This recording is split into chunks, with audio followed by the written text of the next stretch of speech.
Des Moines City Council moved forward a measure that could provide the Merle Hay Mall with a $26.5 million grant for a sports arena. It comes as we're learning new information about plans for Valley West Mall. Local 5's Alex Fulton has the latest on plans for both malls. The Merle Hay Mall CEO says evolution is key to staying afloat. She believes her proposal to build a new sports arena here is the answer to getting more people in the doors. We've always tried to evolve with the times. Liz Holland says in her 27 years as Merle Hay Mall CEO, she's always made it a mission to add unique experiences. And then in 2014, we opened Flick's Brew House, which is a very unique offering here. And so we really see this as a progression in that arc of staying relevant. Her sights are now set on building a $40 million sports arena on the west side of the mall. People just have less time and they have a lot more demands on their time. And so the goal is to become a weekly needs destination for the people who would come here. Over at the Valley West Mall, a representative from CBRE, the company handling the mall sale, confirmed it is under contract. Due to a gag order, he couldn't share who the potential buyer is or the plans for the space. They've lost a lot of the stores, which is really sad. I was starting to enjoy coming back here again. My son moved to town and it seemed like they were trying to bring some more stores in here, but now I've come to visit my brother and they're gone.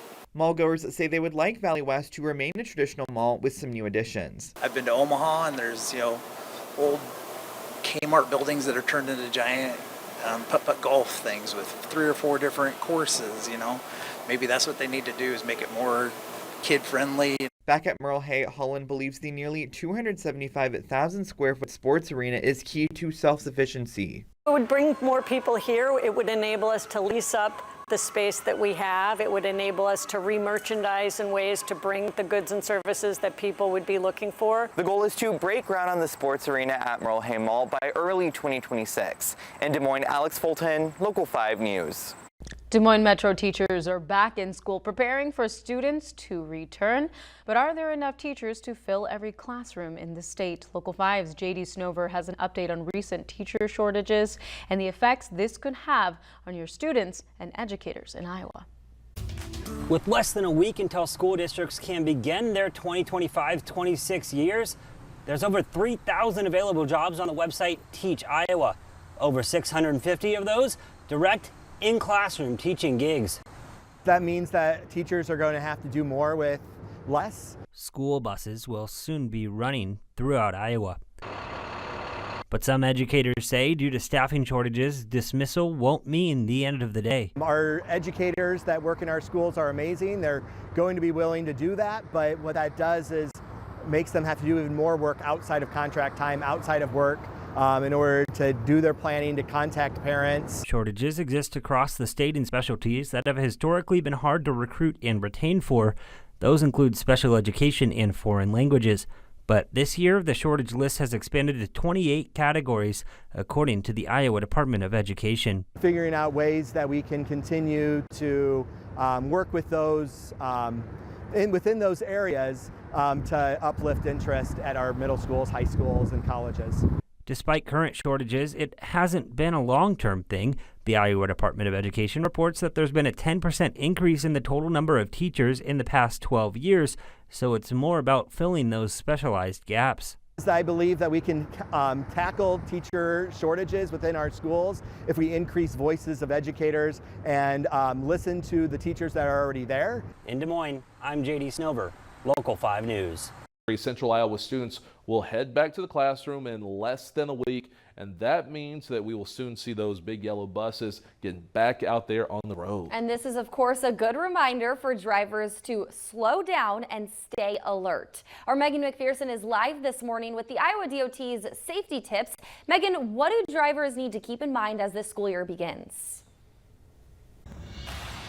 A lot to keep in mind, Dana and Joseph, with thousands of students getting ready to ride these big yellow buses again as they head into a new school year. The Iowa DOT says that safety out on the roads for children is a shared responsibility among drivers, parents, and even the students themselves who are riding the buses. We all play a part in making sure that kids on their commute, so to speak, to school get there safely. So more than 227,000 students will be traveling on on the bus. The Department of Education says that that's how many Iowa students take the bus daily. And that means that drivers are going to be seeing a lot more of these yellow buses out on the road soon. So when those amber lights start flashing, that means that the bus is about to stop. You might be aware of this, but this means that drivers need to slow down and be ready to stop too. So when the red lights are flashing and that stop arm is out on that red stop sign, it's illegal to pass, even if you are coming from the opposite direction in many cases. Fines for breaking those rules range from $250 to $675 here in Iowa. So that is a costly reminder to drive with care. Now, here is also a visual reminder of that. If you're like me and you're more of a visual learner, I think that this shows it a little bit better here. So drivers, again, cannot pass until that stop arm is retracted and the lights are off. And even then, the DOT warns that you need to proceed with caution because children may be crossing in the street. We know kids, they're a little unpredictable. They might dart out. So again, just always want to be cautious there. Now, the DOT says that too many drivers try to beat the bus. They might be in a rush on their commute, rushing through those yellow lights instead of stopping. A lot of times people see the yellow lights come on and they tend to want to see if they can get around that bus before the lights turn red. And that by law is actually illegal also. So really pay attention to that when it comes to the buses themselves. Now, some key tips for parents, especially if your child is getting ready to ride the bus for the first time this year. They recommend getting to the bus stop about 5 minutes early just to make sure that you're not rushing, that your child isn't feeling discombobulated getting to the school bus. They also recommend, of course, standing back from that curb and also making sure that your kids, of course, we learn this as kids, right? But looking left and right multiple times before crossing, especially when you're crossing roads after you get off the bus. All of these things just really important to keep in mind for kids to make sure that they are safe, also to give some parents some peace of mind for those first-time bus riders as well. Live in West Des Moines this morning, Megan McPherson, Local 5 News. A former West Des Moines coach is now facing federal charges related to alleged actions he took during his time at Chow's Gymnastics. The details alleged in the court documents you may find disturbing here. And Local 5's J.D. Snover dug into court documents for those details. I moved specifically to coach for Chow.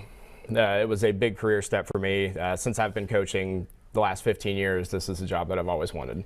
4 years after that move, 2 former gymnasts at Chow's Gymnastics and Dance came forward and filed complaints with the U.S. Center for Safe Sport, which was created after a sexual abuse scandal involving USA Gymnastics and Dr. Larry Nassar. Our mission is to make sure athletes are safe, supported, and strengthened. And we do that by educating the sport community, by setting safety policies and making sure that sport bodies follow them. According to court documents, federal investigators say Gardner inappropriately touched minors while they were wearing leotards. The FBI says he also verbally abused some young gymnasts. Those reports were forwarded to West Des Moines authorities, but police confirmed to Local 5 that those victims declined to press criminal charges. Still, he was ousted from coaching minors in sports. We were able to put someone on our centralized disciplinary database and put them immediately available to the public with their name and the sport and the location. And that's a really valuable tool to immediately get someone out of sport. 2 years later, another Iowa victim came forward. She told police she thought of Gardner as a father figure, but she told police once they began private lessons, Gardner would film her stretching in inappropriate positions. Federal court documents say investigators found evidence of that conduct while searching Gardner's West Des Moines home earlier this year. Gardner is also accused of abusing his position at gyms in Mississippi and Louisiana. Authorities are seeking to identify other victims. In the time since he was barred from coaching in Iowa, Gardner had a job at a West Des Moines Mercy One facility. A spokesperson with the healthcare system tells Local 5 that they're aware of the allegations and he is no longer an employee. A former coach at Chow's Gymnastics here in West Des Moines is facing federal charges after prosecutors say he took inappropriate photos of female gymnasts during his time coaching in Mississippi. Local 5's Emma Stroner joins us tonight to share how caregivers can spot the signs of sexual abuse in children. Emma. Larissa, not all signs and symptoms are easily detectable, so advocates and professionals say it's important to stay educated on what they look like.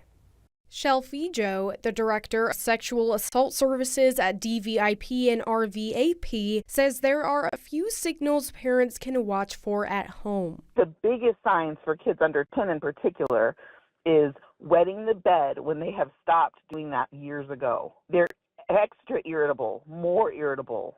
Everything is upsetting to them. Not all signs are presented inside the home.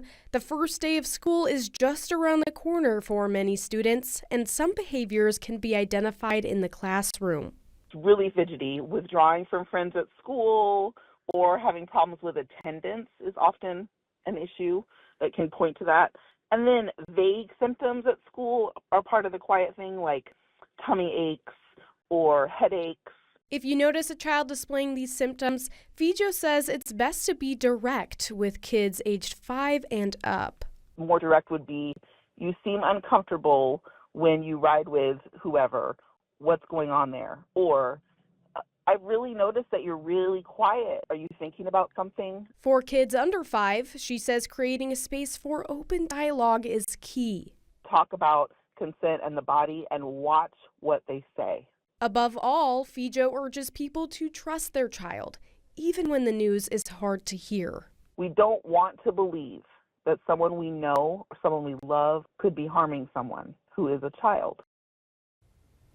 Now, if you take a look behind me, you'll see a list of long-term symptoms that victims might suffer if childhood sexual abuse goes untreated. The National Center for PTSD says this includes depression, anxiety, PTSD, substance abuse, and a host of others. Larissa?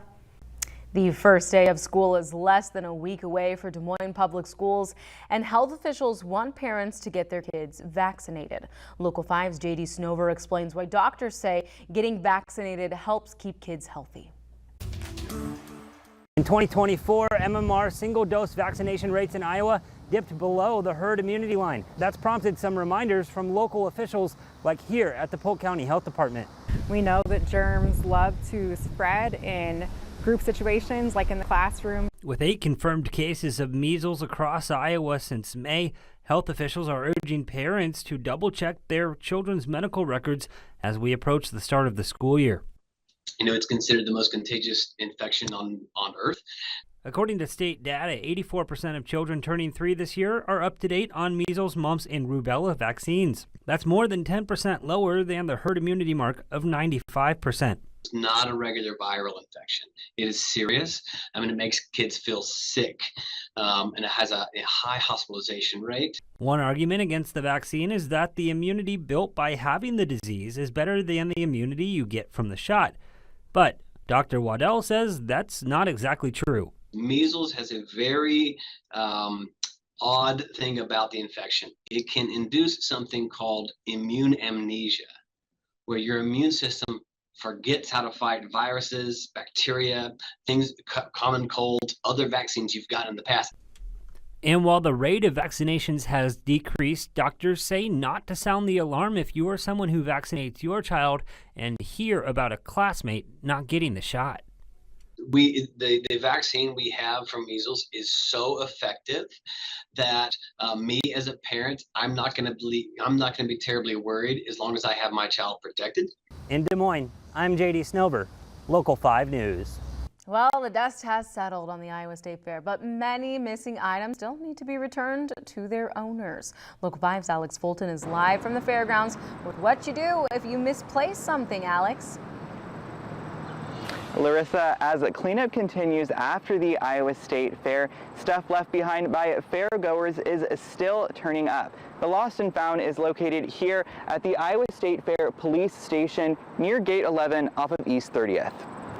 There's a lot of items back there we'd love to reunite with their owners. Cell phones, credit cards, and even a folding chair fill the Iowa State Fair Lost and Found. There's a couple of hearing aids that have been turned in, and they're not matching hearing aids, meaning a couple of people have lost hearing aids. Iowa State Fair Police Commander Darren Van Ryswyk says those who have lost something should first call the Lost and Found and describe the item. If it gets into things like a backpack with contents, we want to know what the contents of the backpack may have included. Every item is labeled, and whenever they get a call, staff will see if anything turned in fits the caller's description. If it's something where we can identify, if it's like an ID, it's Mr. Jones or Ms. Jones, we'll try to find that person if we can. If it's a match, people can go to the Lost and Found and be reunited with whatever they lost. I've had people call from Kansas City, from Davenport. They lost their wallet. We have it, and they decide it's not worth driving back to Des Moines to pick it up. Let's replace everything. Anything left over after 30 days will be donated to nonprofits like DAV Thrift and the Salvation Army. We want people to enjoy the fair. If they lost something, we'd like to reunite it with it. I mean, it's respecting ownership and property and just being a good community member. The Lost and Found is open every day from 9 to 5 through this Friday. After that, you can still swing by the police station from 8 to 4 on weekdays. Live from the fairgrounds, Alex Fulton, Local 5 News. The Iowa State Cyclones are in Ireland tonight ahead of their game against Kansas State on Saturday. Local 5's Emma Stroner is catching all the excitement both in Dublin and here back at home. Emma? From Iowa State students covering the season kickoff in Dublin to an Irish pub celebrating in Ankeny, anticipation is everywhere. In Ireland's capital, Greenlee School of Journalism and Communication students have been hard at work. All of us have a major story concept that we are partaking in, so a lot of us are doing video concepts. We have a couple people writing articles. Myself, I'm a part of the social media team, so I help gather all the social media content that our students are putting together. James McNabb, an assistant professor with ISU's journalism school, says this moment is once in a lifetime for the students and faculty. To have this opportunity brought to us is something that we are just absolutely grateful for. And they're not just reporting and filming, they're also sightseeing. Like, the multitasking is fun and we get to learn new things. Overall, it's been kind of like just like a inhaling of culture. If you can't make it cross country this weekend, there's plenty of fun here in the Cyclone State. We got to bring Ireland here to Iowa, and we want to make something that's authentic as much as possible to have that environment to celebrate such a great accomplishment for ISU. That's Andy Martin, the owner of McGee's Pub and Eatery in Ankeny. They're hosting a watch party Saturday when the bar will be filled with green, white, and orange. We have live music provided by Stu Ryan O'Brien, a local musician, and then at halftime we have the McKinsey Pipes and Drums coming to play bagpipes over halftime for us. With a full Irish breakfast and 5 Irish beers on draft, Martin expects to welcome Iowa State fans and Irish folks alike.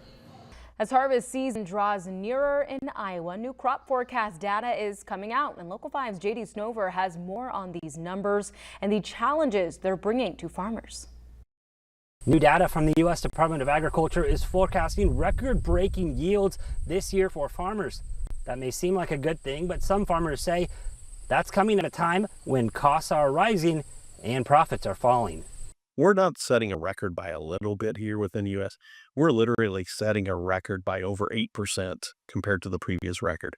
Talking about an extra 1.4 billion bushels of corn. In a part of the country that runs on agriculture, more crops may seem like a good thing.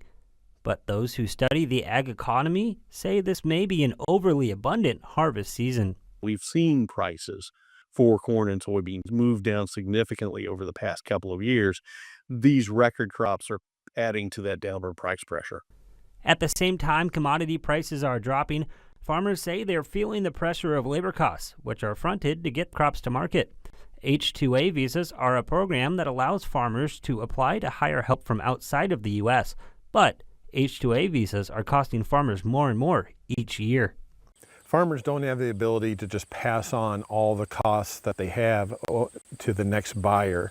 Farmers are in a situation where they have to absorb these costs, and it's really coming at a very bad time.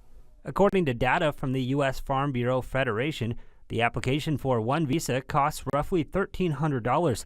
That's up over $500 from a couple years ago. It's really hurting an already tough bottom line for farmers. North of Polk City, I'm JD Snover, Local 5 News.